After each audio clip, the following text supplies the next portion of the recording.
The very structure of World to the West emphasizes the ambition of this sophomore effort from the developers of Teslagrad, Rain Games. The expansive world resembles that of a 2D Zelda, and the chapter-based structure, in which heroes and settings are introduced slowly but surely, helps build up the world, and the importance of the 4 heroes joining forces. The top-down action game is filled with clever puzzles and enjoyable challenges, but a few issues hamper the experience from becoming a Nindy classic. The basic gameplay involves solving puzzles in a large world as one of 4 different characters. Each one feels unique, complete with their own attacks and traversal methods that unlock over the first half of the game. Lumina the Teslamancer can teleport and shoot electricity, Terry the Mindbender can control enemies and crack a whip-like scarf. Nos is a tiny lad who can dig holes, crawl in tight spaces, and ice skate. Lord Clonington the Mighty is a big strong man who can pummel foes and climb walls. At the beginning, you can only control the characters alone or in pairs.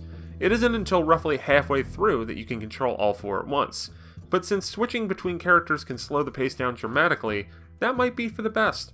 While the world is intricately designed to have secrets that test each of the characters' abilities in a number of ways, switching between characters can be overly laborious.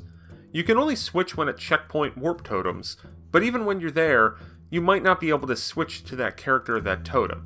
Instead, you'll warp to whatever totem you last left that hero. Making it worse, each character has to visit each totem in order to warp there. Big chunks of my playtime were spent ferrying the heroes from point A to point B, so that way they could all reach different checkpoints and areas. That kind of repeated travel can be a good way to make sure no stone is left unturned with each character, but when you're going through the same grassy area for the 4th time, it gets pretty old. Some puzzles would be cheapened and non-existent if you could simply switch characters at any time, but the way it is implemented into World to the West slows the sometimes enjoyable pace down to a standstill. That sets up World to the West to be more effective in its linear segments than its second half open world moments. The character switching irritants are small potatoes when on focused paths with only 1 or 2 heroes. Everything becomes a little bit more convoluted when juggling between all 4, especially when you can have them spread out all over the world map in your travails. The bright spots of the portions when you have all 4 available are when you're in closer quarters, and the puzzles are more condensed and clear.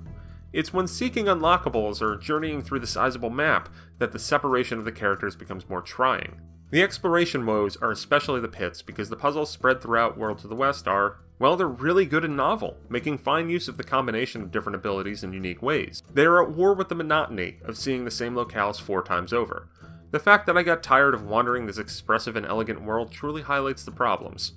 The art, even if mired by repetition, is absolutely gorgeous, evoking a classical hand-drawn cartoon aesthetic, even in its 3D designs, and it all runs totally fine on Switch. While I'm ultimately coming away from World to the West more disappointed than I expected, I admire the expanse and the ambition. It's a gorgeous game with some delightful, puzzling moments, and it's still a cool game, just one with some flaws that hold it back from being truly great.